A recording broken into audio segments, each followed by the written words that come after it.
Welcome to Grapple Arts Radio. Hey everybody, it's Stephan Kesting from grapplearts.com, and today I'm talking to Gustavo Dantas. Gustavo's a really interesting guy because not only is a high-level black belt, a high-level competitor, a very successful coach, but he's also really delved deeply into the mental aspect of performance on the mat and performance in other areas of your life. And looking at jiu-jitsu kind of as a test case or a crucible or a training ground for the rest of your life. We'll get more into that later, but first I want to welcome Gustavo. Hey, thanks for coming on the show today.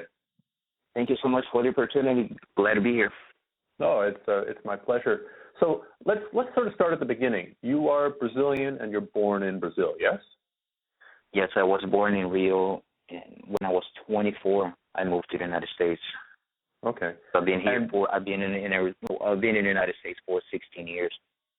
Okay. And for you run into some people who've been in North America for 20 years and you can still barely understand them. So how did your English get so good? That's the first question I've got for you. Yeah, it's an interesting one. When I was 17, my mom got me a scholarship to study English. It was only twice a week, hour and a half each class, so 3 hours. So I did about 3 hours per week for 7 years, which gave me a good foundation, grammar, as far as my vocabulary and stuff. But I did not, honestly, I was the worst in class.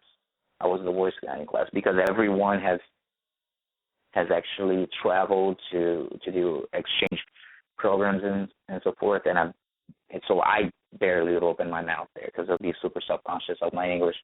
But when I came to the U.S. for the first time, and I was like, you know what? Actually, I'm not that bad. I can actually get around and communicate. And little by little, I start to study more, and I just feel that everything I want to get involved in, I want to do well. In jiu-jitsu or my personal professional life, and with English wasn't different. I want to make sure, I want to speak well. I want to make sure that if I have, in this case, now, especially now that I have a message to share with people, I want to be as clear as possible. So over the year, a lot of studying, just trying, asking, writing down, trying to clean up my English as much as I can. It's just something that I always wanted to keep in. I still learn very often, matter of fact. Mm-hmm. Well, I was hoping that there was some kind of secret pill you could take, but now you're telling me that you actually have to study and train at something to get good at it. So I think it's maybe some of the 10,000 hours that you put in, that you put to work or not. I think it works. And now a quick interesting story that, especially when I was leaving Brazil, back then just only VCRs, internet was kind of like coming around, didn't have a lot of things, and I would study English. There's not too many channels in Brazil that actually show with subtitles, so the few one I had, I recorded and I put a piece of newspaper and cover the bottom of the TV. So I watch it, and I will try to catch as much as I could, as much as I could understand, maybe 3 or 4 times, and then I'll watch it without the paper, with the subtitles, and I'll be learning words like a lot of different words. Like, for example, I remember the very first word was bother. I was like, I've heard about brother. I never heard of bother. What's this bother? So I will look in a dictionary. But it's funny because nowadays, man, the technology is so amazing. But back then, it's just VCR recorded, put a piece of paper in front of the TV, and that's actually, it worked for me. So. Mm-hmm. Well, it's funny. I think people sometimes misunderstand that 10,000-hour rule. It's not just 10,000 hours necessarily of doing something. You could spend 10,000 hours in an English class and not learn anything if you weren't actively engaged in it. It's 10,000 hours of engaged practice, of caring, of trying, of doing things like taping a newspaper to the bottom of your television. Although I've never heard of that before. Yeah, that's why I was creative. Well, when I was learning, actually, you're Nova Uniao, which is, for people who don't know, it's a really big jiu-jitsu and I guess MMA team, mostly in Brazil, but all around the world now. And when I got interested in the butterfly guard, that was a long time ago, there were no real butterfly guard instructionals, but there were little clips of a lot of the Nova Uniao guys doing butterfly guard stuff in competition, and little bits of instructional clips. This is long before YouTube. So I got, again, a VCR, and any clips I could get, I would do a little, I would copy that clip onto a tape, and I had my butterfly guard tape, and it was just full of little bits of, here was, Andre Pedneris doing a butterfly guard sweep. Here was Leo Santos doing something. And was it as efficient as somebody showing me the butterfly guard step by step? No. But I think to some extent the effort that you go through, it means it sinks deeper into your mind maybe, as opposed to just having it all laid out for you there on a silver platter. At least that's what I tell myself. Yeah, it's another person that it was really big in doing exactly what you did. Mark Lehman, he was one of the first guys to come out with like tapes and studying and a lot of the stuff. He was the one that kind of got me into that, to just study more footage of competition or whatever he could get hold of. So he was really good at that, studying and trying out. Sometimes what can be tough is you learn a few moves, but you need specific reactions to work with some specific counters. And sometimes when I moved to Arizona, it was very challenging because, let's say in the first month, I had 11 people and some white belts and some weak blue belts. So I could sit and then just do my butterfly sweep and sweep anybody. It's not like I needed to use any variation, but realistically, what about when he's shifting his weight to this side? Okay, what about when he put the knee up? What about putting him in the mat? So we start to recognize the patterns of each position, and it definitely helps when I have good training partners that like my foundation. I do a lot of guard, like on my back control and sleeves and so forth. But I did do a lot of butterfly too, and at Andre's school in Nova Uniao, there was a lot of butterfly. That's kind of like their foundation. So I ended up getting really good knowledge, but not necessarily so much like Andre, like, okay, you do this, you do that. I was like from training partners, like especially Shaolin, where he's still really good at it. But it'd be just getting hit with the same move over and over, like, okay, now let me try to stop this way. Okay, got it. And then I started to implement this when I was on the bottom. So I started to transfer the knowledge from top and bottom. You just understanding patterns, understanding system. Butterfly is a system, and you want to try to master that, understand the patterns. It's an interesting position to be in when your training partners aren't, when you've got high-level skills and your training partners don't have the right reactions to allow you to develop the high-level skills or maintain them. I think sometimes people say, well, how do I become better in a situation like that? And really the answer is to teach all your students how to counter your movements, or how to make your students as good as possible, and then they'll give you a fight. So as opposed to keeping this, you still see it once in a while, like people like hoarding their techniques and like trying to hide it from their students. But they might be able to beat up their students, but they're not going to be getting any better. Yeah, this is a great point that you bring it up, because I always bring this to my students. I've been in Arizona since 2000.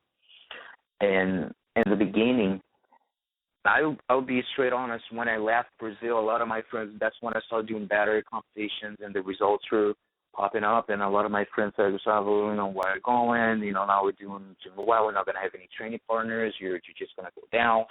So I bought all that, I put it in my head, and that mastered my confidence. It really did. I'm like, man, it took me so long. I don't have the training partners that I have anymore, like Shaolin and Hassan Moore, like I don't have those guys anymore. And I'm with a bunch of white belts, and that, like my confidence just sunk big time.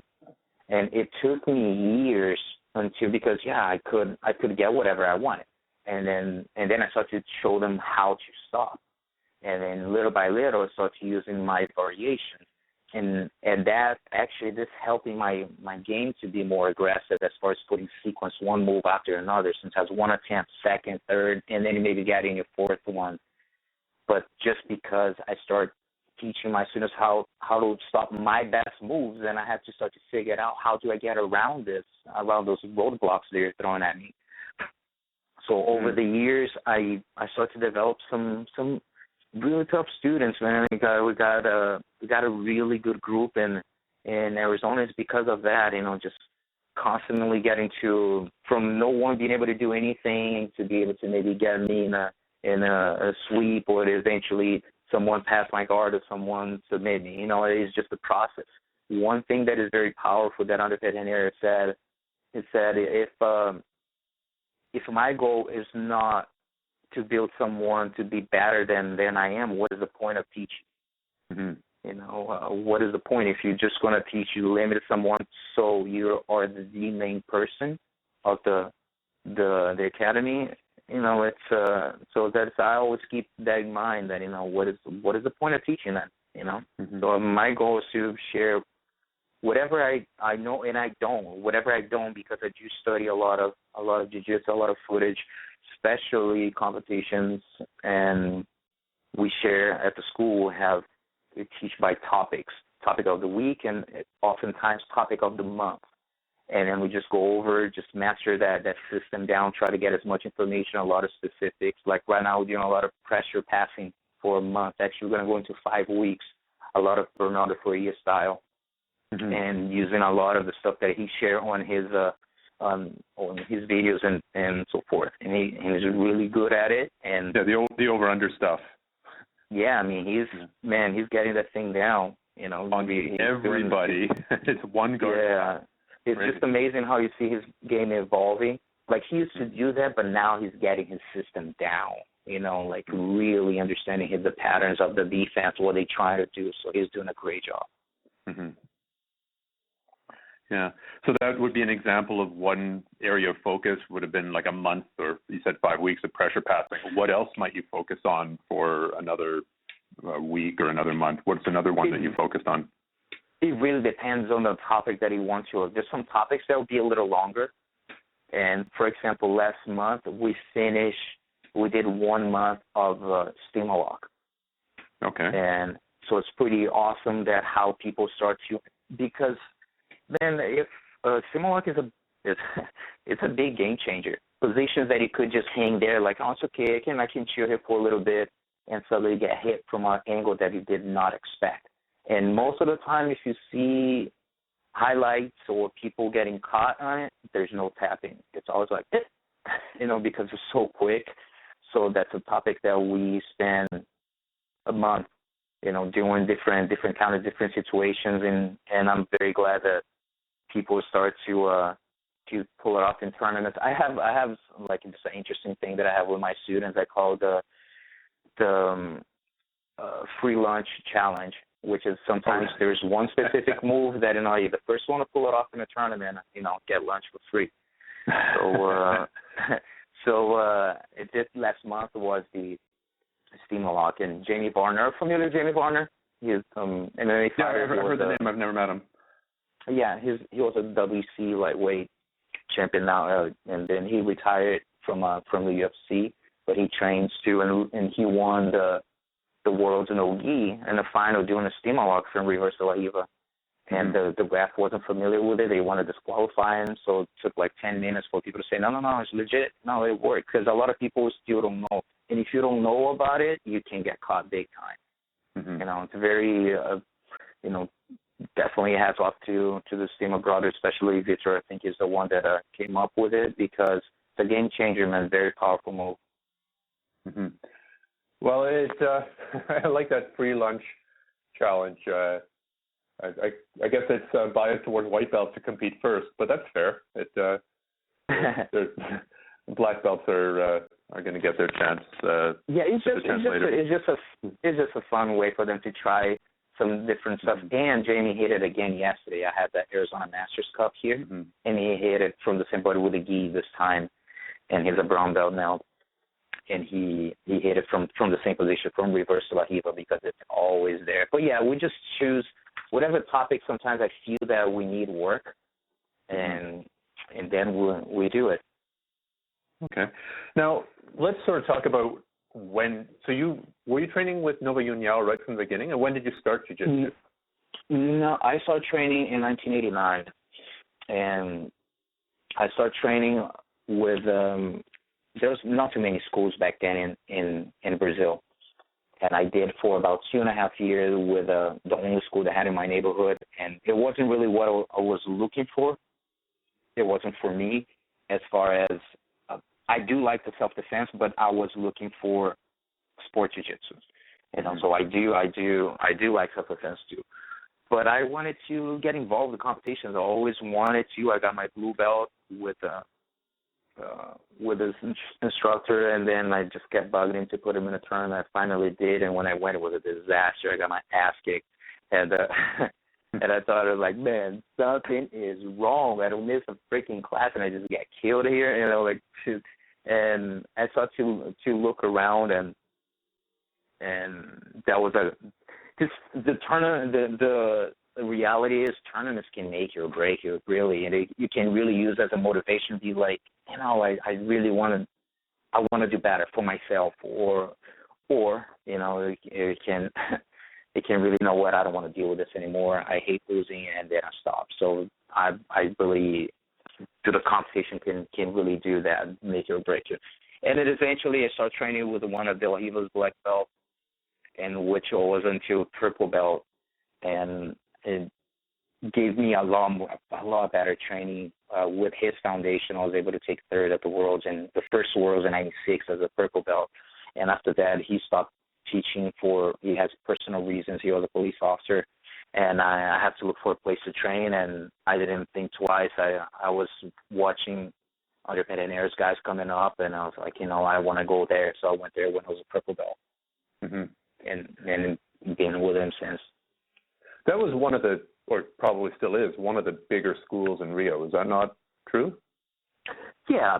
Well, right now they try to bring the gi back, because there's one point that, when Shaolin started going to MMA, and Hobson actually did some MMA fights too, there's not the opportunities that there is today. They're available today. They didn't have back then. Like, even opportunities for seminars, that was something that wasn't very common, and internet, and I mean, the chances that you do have now to become an entrepreneur and make a living with jiu-jitsu, back then it was challenging. Guys had to go to MMA, so a lot of the better guys are going to MMA. Someone left the state because they wanted to do their own thing. So the gi program there went down, and the MMA went up. And now they're attempting to bring back and try to make some changes. But I was very blessed to be in that group, and that was the best gi generation that they ever had, and I was part of that. So, and seeing guys, what they did to accomplish their goals, that set my bar very high. Especially, I always mention how Shaolin was my role model as far as dedication and discipline in jiu-jitsu, and he set the bar very high for students who want to accomplish big things. And I look, and it just comes it just plays a movie, like, hey, are they doing what they take to accomplish this high goal? And oftentimes they're not, so they need to reevaluate a lot of the things that they want, their goals and so forth. I've met Shaolin and trained with him, and you can really see that, well, you want to call it maybe a work ethic even, or discipline, here is what you should do, here is what I need to do, and let's do it, as opposed to, oh, come on, let's just roll. Let's just, so when you showed up as a purple belt, Shaolin, I guess, was the most famous Uniao guy competing at that point. Is that right, or am I... Shaolin, when I got there, Shaolin was a brown. Because at one point we were blue belts at the same time, purple belts at the same time, and then he was a purple belt for 6 months, 6 or 7 months, because all the big tournaments back then. Of course, there's not as many tournaments there right now, and he pretty much won all the major tournaments of purple belt, and then as soon as he moved to brown, he was dominating brown too. So he was one of the biggest standouts, and by the time of black belt, he was. João Rock is one of others black belt that makes some noise in the early '90s as well too. But as far as the newer generation that came in, I think Shaolin was he started from white belt with Andre. He was one of the first ones. So we never competed before. There's one tournament that I took third, was on the other side of the bracket, but we never actually faced. But we're kind of, of course I knew who he was. He was aware of that I compete and stuff being the other school. But it's a quick, interesting story. The first time that I went to Hunter Pederneiras, I don't know if you or any of the listeners, sometimes you can go to visit and then you just kind of, man, how's it going to go? You're not sure, how is everyone's going to be cool. There's that fear of the unknown in the air, Mm-hmm. So Andre just showed the position and everything, and I was on one side of the room, Shaolin was the other side, and Andre just said, all right, we're going to start rolling, and he just raised his hand from the other side of the room like, yo, dude, you want to go? I'm like, sure. He knew exactly who he wanted to go to get to the first round. It's kind of like, there's a fresh meat, I want to see what's up. Mm-hmm. And he got it, and he beat the hell out of me and submitted me twice. But I learned a lot from him. I learned a lot from him on that, getting caught with stuff, and understanding timing. I was with him and Hobson because they competed. I went to coach them at the Polaris in UK. And so I had a chance to see him training, being with him, a few more days. And I went to speak in New York too at his school. So it was awesome to see his timing, his steel, his awareness of positions, really good. So it was awesome to be able to see him training again. When somebody takes off like that, I'm not just talking about Shaolin, but you see this in MMA too, where somebody's training, but they're more, they win some tournaments, they lose some tournaments, or they're, beating some classmates and losing to some classmates, and then all of a sudden their level goes through the roof. I think, you see this a little bit with Marcelo Garcia, right? Like back, if you watch the old footage, he wins some, he loses some, and then all of a sudden he hits Abu Dhabi, and boom, Shaolin, was doing okay, but all of a sudden 6 months for purple belt, which is amazing. I'm trying to think of other examples, and I'm sure I'll come up with them as soon as we stop talking. I listened to your interview with Keenan, and Keenan mentioned about that, how he lost so many exactly. tournaments. Keenan would be another great example. Yeah. So what do you think it is that those guys who make that sudden breakthrough after they're just working hard for sure, but then all of a sudden, kaboom, their game comes together, and is it as simple as their game finally comes together and their guard passes start working with their guard sweeps, or what is it? I feel that it's a combination of things. Perseverance is one. Again, competition can make you or break you. How bad do you want it? And perseverance, and one thing that I think it just set up the environment that you need. That's something that Keenan talked about too. Are you the coaches that you need, the training partners that you need? Because when it took me six matches to win my first tournament. My first tournament, I think I won after maybe 6 tournaments, but it was a small one. I only won one tournament as a blue belt. Mm-hmm. And of course, there are not as many tournaments as back then. But I mean, I was not in an environment that I needed to be.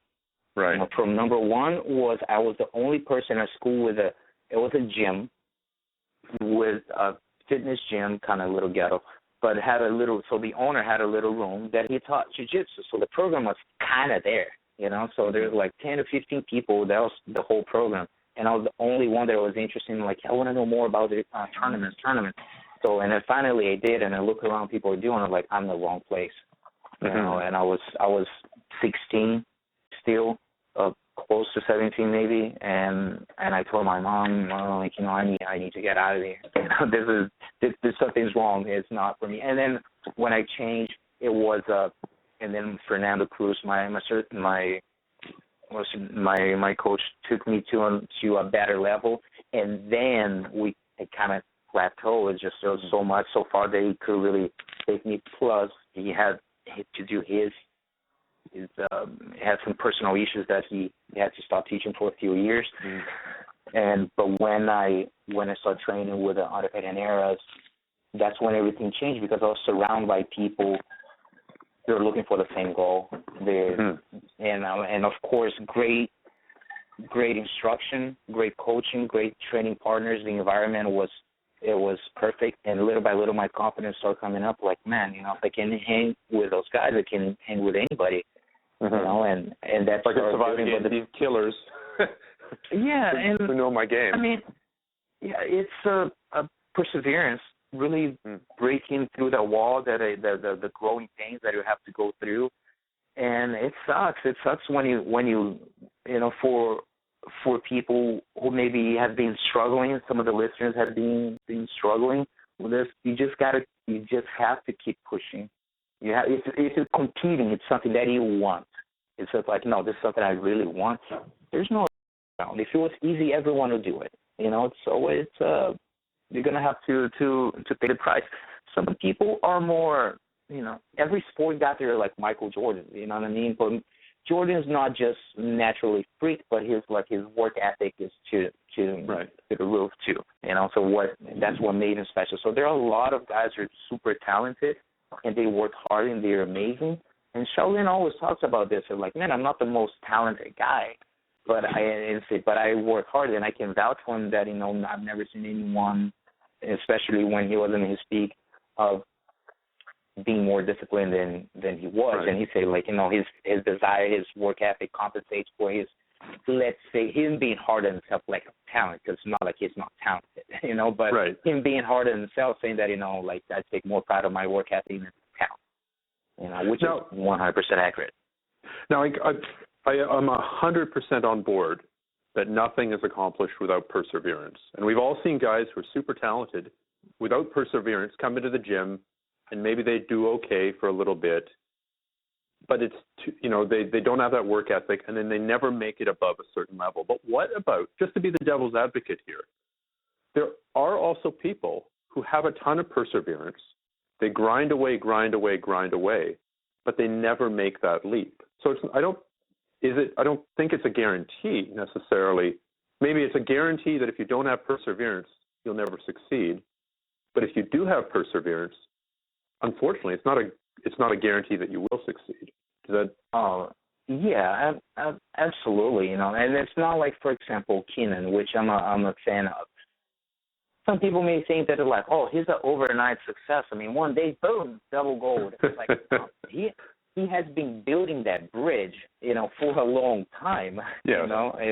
And since he attempted for the first time training, he has been building that bridge, and then he arrived in a way as far as like people saw like, hey, check out that dude. It takes time to get there, and some people are not willing to do it, and some it's just the coaching sometimes not there. The level is getting very high. Every year the world is getting rougher and rougher. For any of the listeners who follow the competition scene, you look at the brackets for the black belt, and then you look on Sunday, you see the final 8. You get surprised with how many guys, amazing guys, didn't make to Big 2. Mm-hmm. You look around like, oh my God, this guy didn't make the second day. Now it's they do one match that it's okay. Second match is ready. Boom, big match. Tough guys. Like, it's being super competitive, and the lower belts too. A lot of the lower belts are becoming a lot more professional. And the guys who come and train 3 times a week, they are not going to do it. They're just not going to do it, period. If they want to compete in high level, they're going to have to pay the price, be surrounded by the right environment too, the right coaches. It's definitely a full package, Plus the mental, it's huge, because sometimes it could be and doing well at the school, you're improving, but when you get at the tournament, you feel that you're not performing to the best of your ability, and that's something very common that most likely a lot of the listeners have been going through at some point, and maybe left the match and I'm like, man, that was not me there. I don't know what happened. I'm so much better than this, and I guarantee that a lot of people can relate to that. Mm-hmm. And that's when a lot of my passion comes in for being there before and be like, you know what, I want to find the source of my problem. And as I start to actually find the source, I start to share with people to say, hey, let me help people to find the source of their problems. and that's kind of how I got involved with the mental training and personal development. Which is the next thing we're going to go on to. But I have to say, I was laughing when you were talking about Keenan being an overnight success, because one of my favorite quotes is from Willie Nelson when somebody asked him about how overnight success felt, and he was like, overnight success feels great after playing 10 years in honky-tonks behind chicken wire. Nobody sees the hard work, and then they're like, oh, look at this guy, he has it easy. But no, it's because he was putting the 10 years of hard work, playing in, getting his 10,000 hours in. No kidding. But I do want to move on to the mental training aspect of it. But first, I've got a couple questions from Twitter for you. So I put out something at Stephan Kesting, my Twitter handle. And so people had some quick questions for you. We'll just go through them quickly. So the first one is, why is the triangle your favorite technique? Is it your favorite technique? If I have to say as far as submission, I think because I have long legs, long skinny legs, and when I compete in a featherweight, I'm a tall guy, so I think I always had a lot of pride on my guard. So I play a lot of sleeves. So I always, as far as submissions, I always been triangle was one of my favorite ones. I always like sweeps and stuff for a long time. And it's something we can talk a little bit more about. I don't know if some people too familiar with like the term guardeiro, which means like the guy who plays guard in Portuguese, or passador, which is like the guy who's a passer. And sometimes people put negative some negative self-labels, something like, oh, no, I'm a guard player, I'm not a top player. Or maybe, no, I'm a top player, I don't play bottom. And I did that for a long time because it was back, like, you both pull, you don't go up, I'm a guard player, I don't play top, And that's it's stuff that over the years I started to actually fight it, to really improve. And nowadays I love passing, and when I go in tournaments, I just go according to who I'm going to face. If I feel like I'm going to pull, I'm going to go take downs, I'm going to stay up. So nowadays I feel super balanced with my game. But triangle, I think triangle is my favorite one from, playing open guard and stuff. Did starting to do more MMA training change that, being a guardiero, to wanting to have more of a top game or a balanced game? You've done a couple of MMA fights.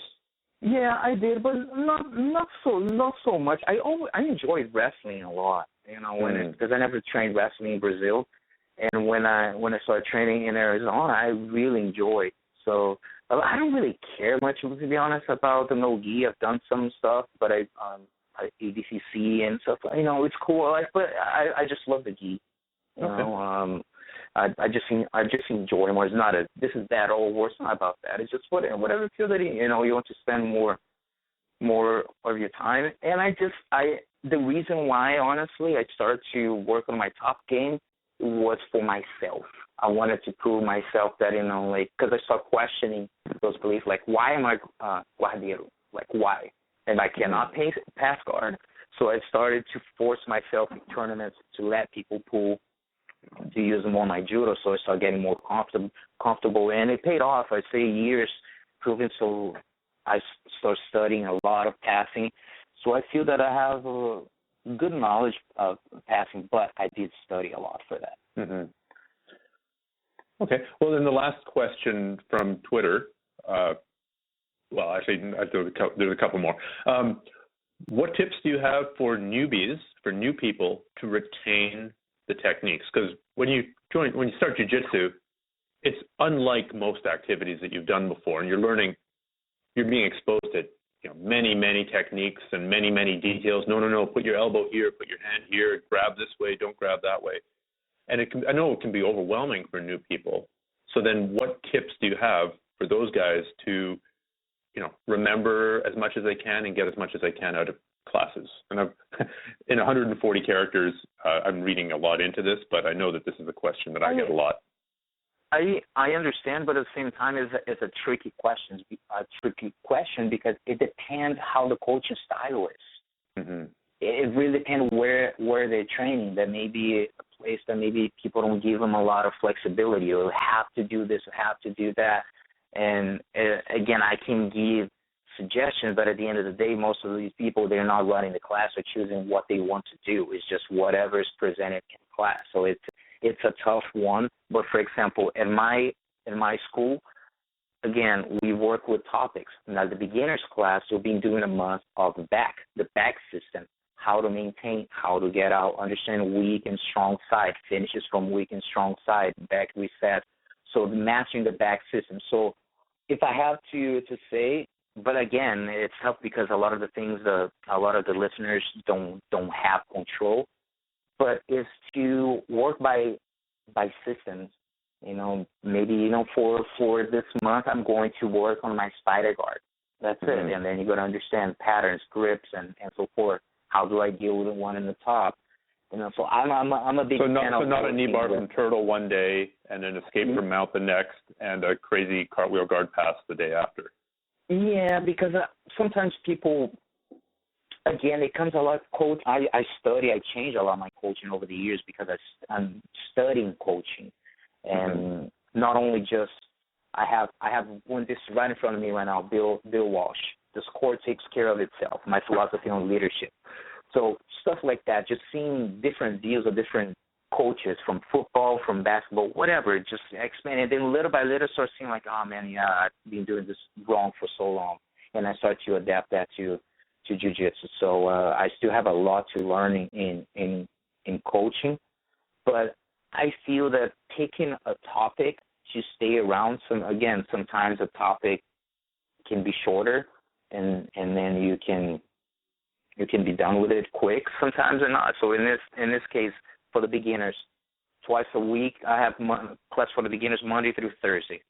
Monday and Wednesday, they've been working the back system.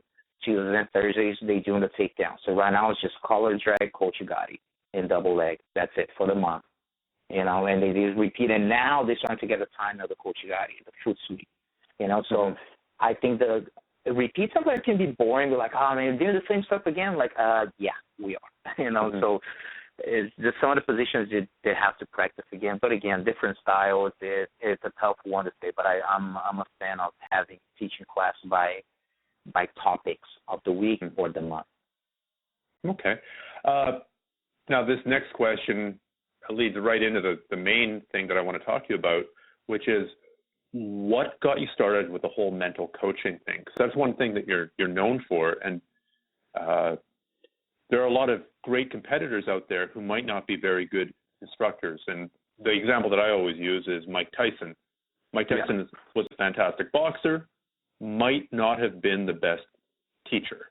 You would have done a lot better training under Angelo Dundee if you wanted to learn boxing than Mike Tyson, because your lessons would be short, brutal, and you would probably not come back to it after your first 60 seconds of learning. So what got you started on the whole mental coaching thing? Was it for you or for your students or for both? It was straight up 100% for me. I'm going to give the quick version because it can stay for like 3 hours. Well, the first time that I really noticed, that was my first trigger that something was holding me back, it was in 1998. That was my last tournament as a brown belt and the Brazilian Nationals, and I was doing well. I think as a brown belt, I won most of the tournaments that I competed, so I was doing really well, and I had opportunity to be sponsored by Red Nose. And I pressure myself in such a way that, I have to show the results. I have to show the results that I froze like really bad because I was focusing on the outcome. Folks, I have to win. I can't lose. This is my first tournament representing them, this and that, all that stuff. And start to, I end up losing to Edson Diniz. He's the one that a year and a half later, he went to the finals with BJ in 2000, when it was 2000. So I lost by 42 in advantages. It was a crazy match, but one of those matches, I don't know if you or any of the listeners have been in a match that you just have flashbacks. You don't even remember why it exactly happened, and because mentally I wasn't there. But and then the next day I was able to compete at the Open, which I never really done too much, especially because I was a smaller guy, so I never had too many openings to do it. and I competed, and I felt great. But because all the pressure was gone now. What's that? Because all the pressure was gone now. Exactly. So I started to question myself: why can't I perform no anxiety one day and full anxiety the other day?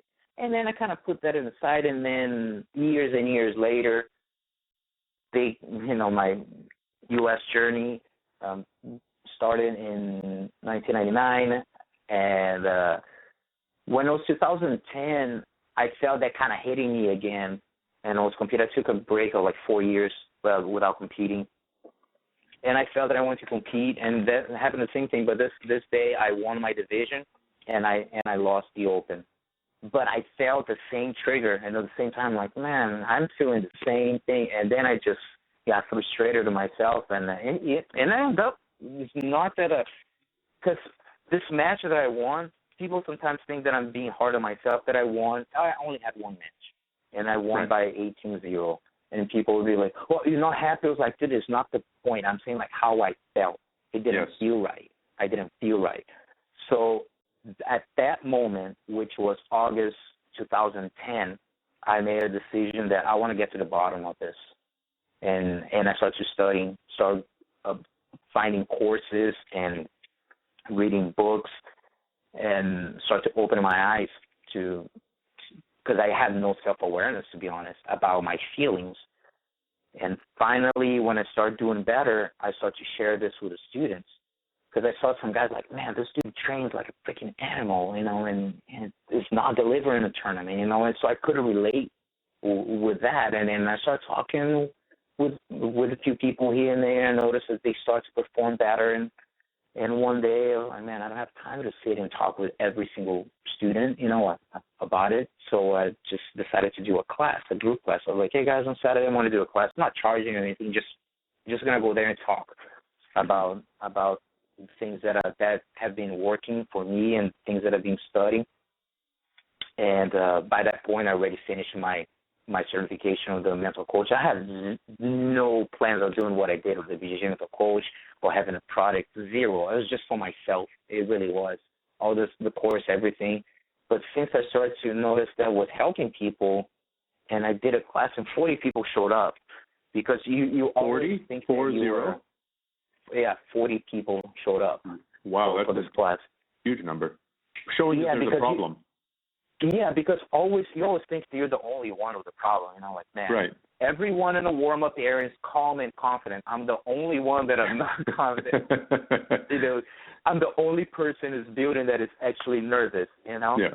So it was great for my students at the time to kind of put their guard down a little bit, it's okay to have fear, Mm-hmm. And in my school, I tell them, like, sometimes they say, like, oh, man, you're not supposed to, to show weakness. I don't play like that. You know what I mean? I share my feelings with them. And I started to do more classes. People started doing better. And then I decided I was going to do an Uniao event in Arizona. Shaolin, Hobson, Bruno, Charuto came down with a big group. And then I decided, like, you know what? I'm going to do a seminar. I had no idea about public speaking, nothing. Just rent the Hilton and did a seminar and had 80 people in the hotel. And it just started there. And then I decided, you know what? Yeah, I'm going to do this. And I thought about the idea of BJJ mental coach, and has been developing from that. I still have a lot to grow. I still have a lot to learn. But that was pretty much the beginning of me just being self-aware of my fears, and now that I'm aware, what am I going to do with this? How I'm going to deal with this anxiety? How I'm going to handle this fear? And that was it. That was 2010. So not that long ago. Mm. Well, let's take this into the sort of the realm of the specific example. So there are two kind of categories that I want to ask you about. The first is, what advice do you have based on the training you've done, the teaching you've done, the studying you've done for brand new competitors, people going for their first or second tournament ever? Like, what is the best advice or best couple of pieces of advice that you can give to somebody who's just going for the very first time? I feel that it's pretty much the same advice that I give to even people who've been training longer, competing longer, is focus on your performance, not in the outcome, because this is a big deal. I have a list of the top 10 mental mistakes jiu-jitsu competitors make and how to avoid them at the YouTube, and people can download for free on my website as well. And the cool thing about that list that is like, man, I just stopped down when I wrote it down. 10 mistakes that I've made that came into my head. That list came so easy. It was just like boom, boom, boom, boom, boom. That was it. And then I started to take my time in each one and record the videos and so forth. But the number one is focus on the outcome. People put in so much pressure on themselves that they don't want to lose. They don't want to disappoint family, coaches. So with that's a mistake. That's not advice. That's a mistake that they're making, focusing on the outcome. Yeah, well, if they're focus on the outcome is the mistake. But they should be focused on the performance, right. Instead of because they focus so much and like, man, am I going to win? Am I going to lose? And then you're like, man, really focus on the performance. Focus on things that you can actually control, because you have no control of the outcome of the tournament. You can influence the outcome by doing your training, doing your homework, and performing to the best of your ability. But still, you can still perform to the best of your ability and lose. Yep. Because sometimes you have a great day and you lose, and sometimes you have a crappy day and you pull it off. It was ugly, but you made it. You made it happen. So I always tell people, focus on your performance. Don't focus on the outcome. Focus on things that you can't control, because it will lead to a lot of muscle tension, anxiety, and frustration of not performing to the best of your ability, especially when you lose. But even sometimes when you win, I don't know if some of the listeners can relate to this, but I struggle a little bit with the perfectionism. That's something that I always need to be aware of it. And then even sometimes when I win a match, I'll be super hard on myself and just focus on the negative things that I did instead of giving props to myself for some of the positive things. Mm-hmm. So I share some techniques of how to handle this better. But that was a huge one for me. I would lose them. I would win sometimes a tournament, and I'll go home and I'll be really focused on the things that I did wrong, and which is bad. And perfectionism can be good and can be bad. It's about a balance. Mm-hmm. And anytime, if people listen to this interview and you feel that you have some perfectionism patterns, most likely you are a hard worker, you have a strong work ethic, and you don't accept anything. You don't accept no mediocrity. You want to make sure that things are done well, all that kind of stuff. That's good things with the perfectionism. Now, the flip side of this, that this kind of behavior or determination, it breeds a lot of high expectations. And when you don't meet your expectations, sometimes you crash hard and it's super hard on yourself. So it's understanding when after a tournament to give credit to yourself, to the positive and things that you did, so they keep doing it, and what went wrong, let's stop and work on it. Mm-hmm. It's funny how combat sports are different from team sports there, because if a baseball team wins 5 games in a row, or a football team or soccer or anything, and then they lose a match or a game, nobody goes, oh, those bums, they're finished. Ronda Rousey goes and wins a whole bunch of fights. She loses one, and people are going, oh, she's done. Or, whoever, any top jiu-jitsu guy. Roger Gracie goes out there, loses a match. Oh, clearly he's done. It's combat sports people look at differently, both when they're watching it and also when they're doing it themselves. They're just so much harder on themselves, and they're so much harder on the athletes. Yeah, because one of the things that I see is because there's no one to blame. Let's be honest. You can play soccer like, yeah, the goalie messed up. Yeah, I play awesome, but that guy messed up. That guy just it's so easy not to take responsibility in a group sport. And when you say it could be like maybe it's playing tennis, it's one-on-one, and there's no excuses. So with jiu-jitsu, I always tell people that when this is a good tip for the listeners as far as analyzing your performance, winning or losing. Usually I say you need to ask yourself two questions. What did you do right, and what could you have done differently? So what did you do right? It'd be like, hey, maybe I lost the match, but man, I've been messing up my guard pull and people been passing, but this time I pull well, and eventually something else happened, but the guard pull went well. So give credit to yourself for that, for the positive things that you did.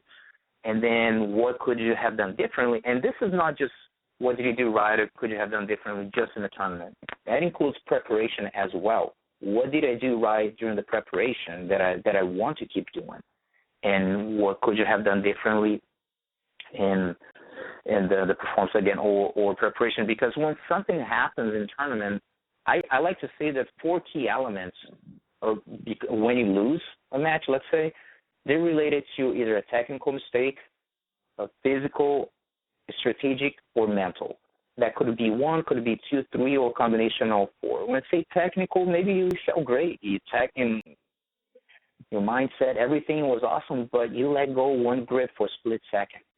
Mm-hmm. And because you did that, you know how it is in jiu-jitsu. 3 minutes later, you got choked. Someone took your back because it started way back there when it didn't, you made a technical mistake. It is what it is. Yeah. And another one is physical. And the physical is not just like, I wasn't in shape. A big one is IBJJF tournaments with the weigh-ins the day of, and you have a bad cut. Yeah. Man, you can have a Ferrari, but if you don't have gas in the bad boy, you're not going to drive it. So yeah.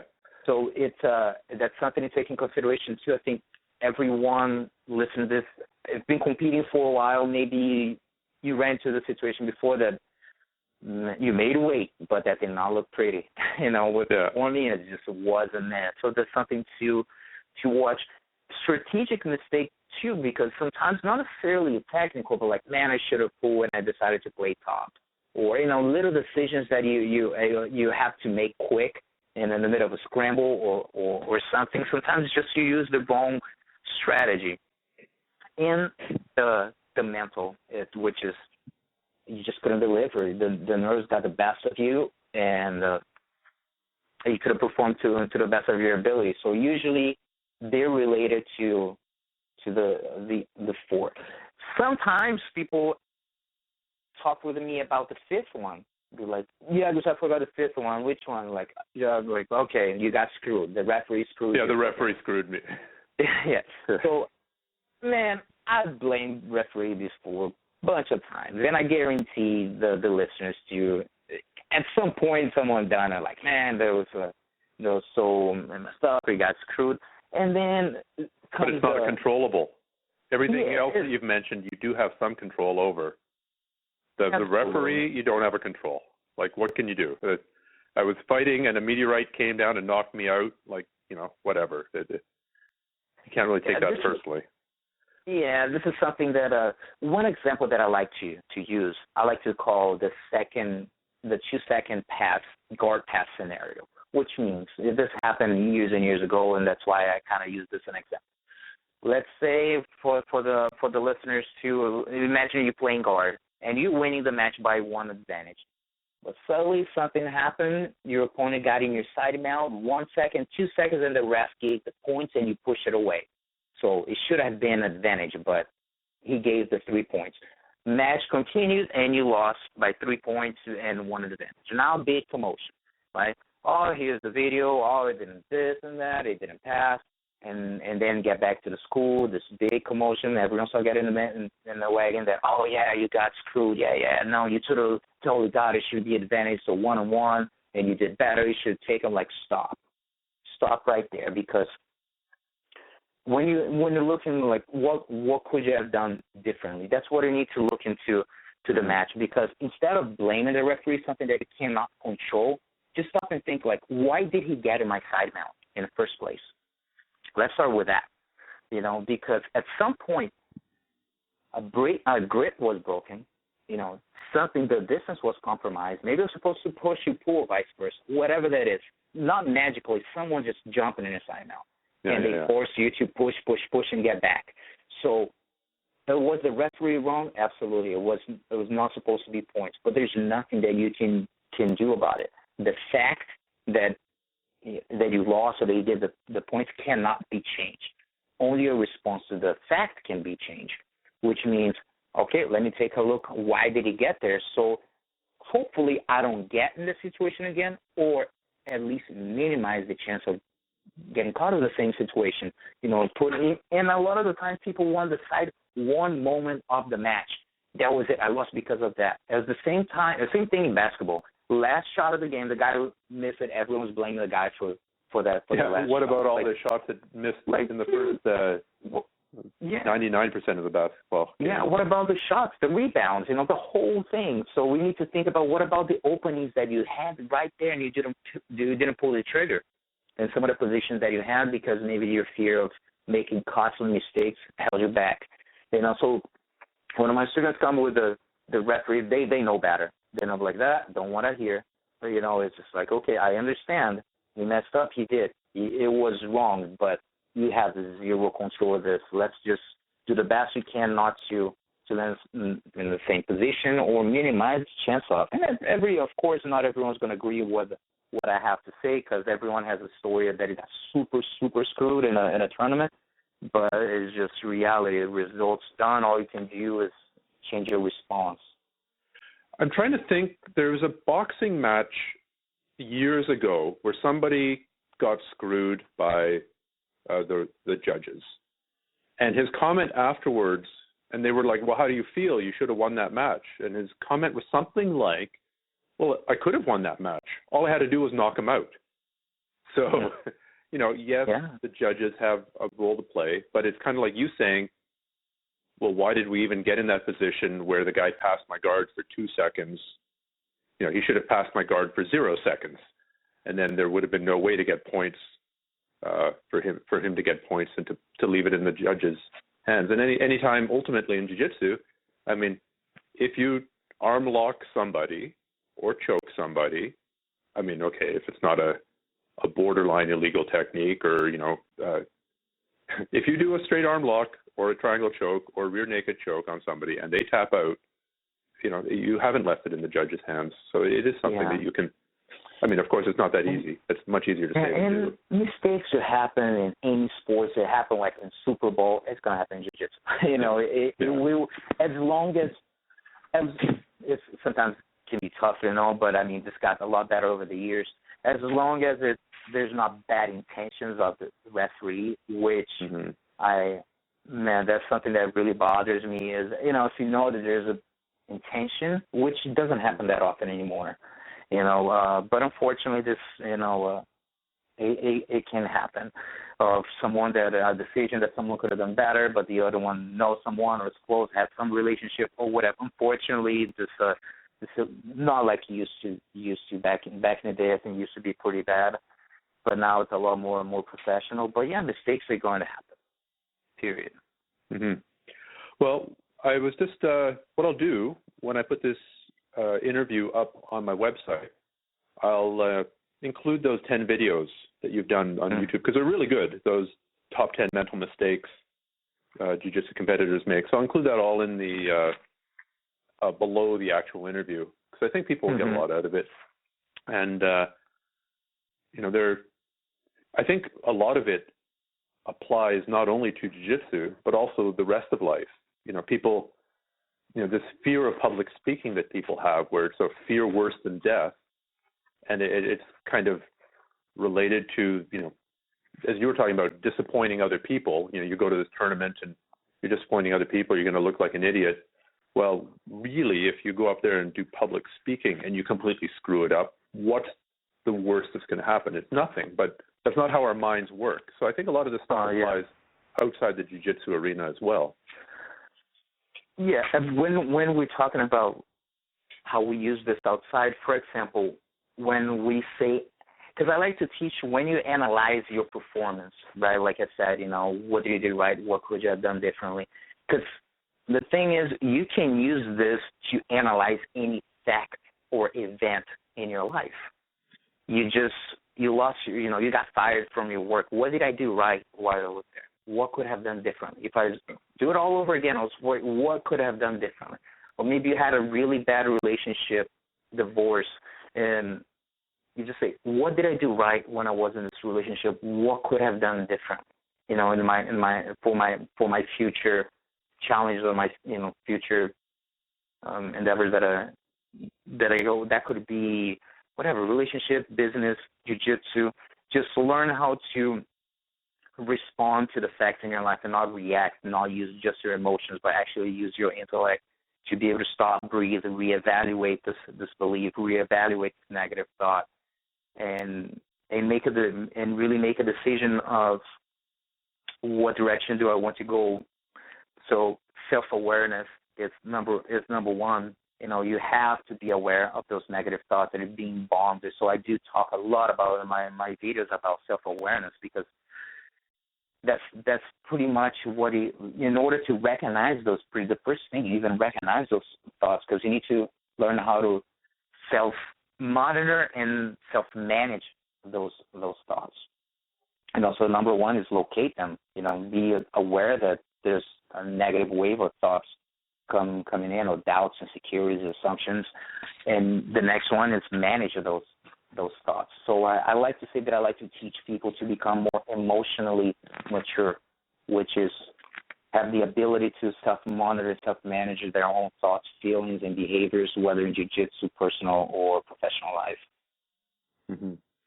And jiu-jitsu can be sort of a testing ground for developing this emotional self-awareness and mental toughness that Absolutely. you can then use in the. I mean, some people do it through running, right? Or they join the army and they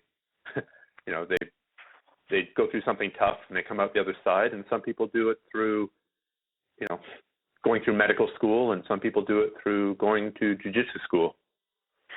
Yeah, and I'm a big fan of jiu-jitsu for personal development, especially competitions, putting yourself in under pressure situations.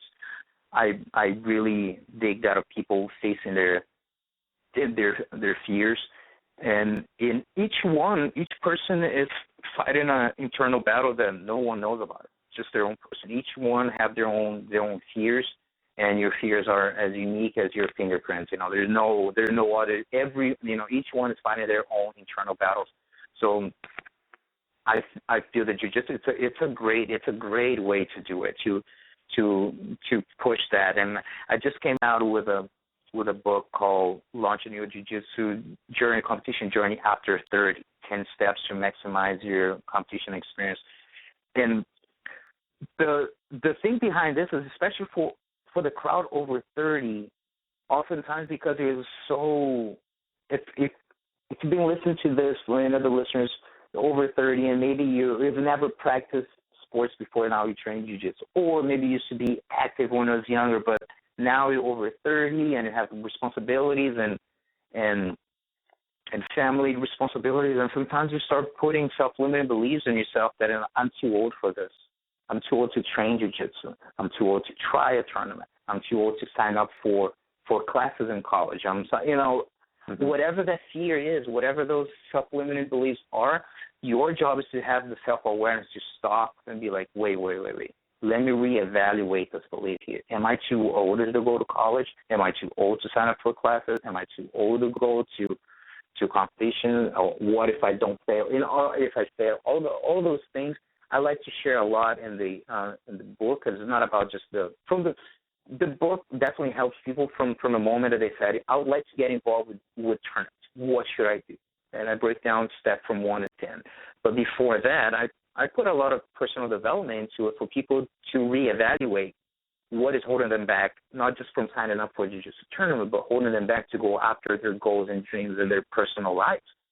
Things that you want to do for so long, but why? What is the source of the problem? Locate the source of the problem and deal with it, and then face that fear if that's something that you really want to pursue, personal or professional. Mm-hmm. Well, I'm looking forward to checking out the book. And you said that just launched? Yeah, actually, it was yesterday, the official launch. I'm a promoter in Arizona, and I'll send you one. I'll send you one on Monday. I'm a promoter in Arizona. I've been promoted for 15 years, and the tournament in the Arizona scene is good. I mean, there's really good talents coming out of here. I mean, our biggest tournament this year had near 800 competitors. We have a strong scene here. We had the first Masters only tournament in Phoenix, and that was the official launch of the book too. So it was awesome. It was a great time. Like really laid back vibe. Even the Masters, the World's Masters and Senior, the vibe is pretty cool too. You know, a lot of people the same, and people have family responsibilities, and they're there to challenge themselves. And I feel that there's a lot of respect in between the competitors. So it was a really cool vibe. Cool. Well, I can't think of a better place to wrap up our chat, Gustavo. If people want to get a hold of that book, or if they're in Arizona and they want to train with you, I'm guessing Googling your name with the word Arizona will get them to your website. But if they're not in Arizona, if they're all over the world, which is where people are listening to this from, how do they get a hold of the book? It's the BJJmentalcoach.com. And today is December 6th. In 2 weeks, should be available on Kindle, on ebook as well, Amazon. So, but right now, the BJJmentalcoach.com, we got a lot of good content there, blogs that I write, the top 10 mental mistakes people can download as well on their phone, the audio, and I have my program Inner Discovery for Auto Success, which is it's a DVD that is also available on demand. That's after accomplishing my school. That's my most meaningful accomplishment that I've ever achieved professionally. Put a lot of all my success and failures in that, on my experience from personal development, mental skills training, competitions, coaching, and that has been making a lot of impact and a lot of people, even some high-level competitors as well, which is awesome to get some of my good friends that they rap the movement and they learn from it, so it's pretty cool. So more and more people are going to see the BJJ Mental Coach patches and their gis, and I like to say that people who are representing the movement, which is this concept of, man, performing to the best of your abilities with the tools and knowledge that you have right now, at this being peaceful with yourself, that you know that you did the best you could. So more, and I say that if this is something that has been making an impact in your life and you feel that you'd like other people to experience this, they can represent wearing the patch. And I have in MMA, one of my really good friends that I'm his mental coach, Talis Matus. He's my main representative in MMA. He's actually been competing with the gi too again, which is cool. And with the gi, I have Shaolin, Hobson, Bruno Bastos, who represent my brand, Luan Carvalho, which is the Brazilian national champion, beat Michael Lange this year. Tough kid coming up, and a lot of the mental coach has been helping him. Orlando Monteiro, another brown belt coming up. So I have a lot of good talents coming out that's supporting the movement, and it's awesome. And it just started just with me taking, just learning about myself, helping students. Now it's going global. So it's awesome, and I really appreciate the opportunity to talk about the movement here. Well, thank you so much for joining us today, and thank you so much for sharing some of this great information with the listenership. Thank you so much. Thank you, everyone.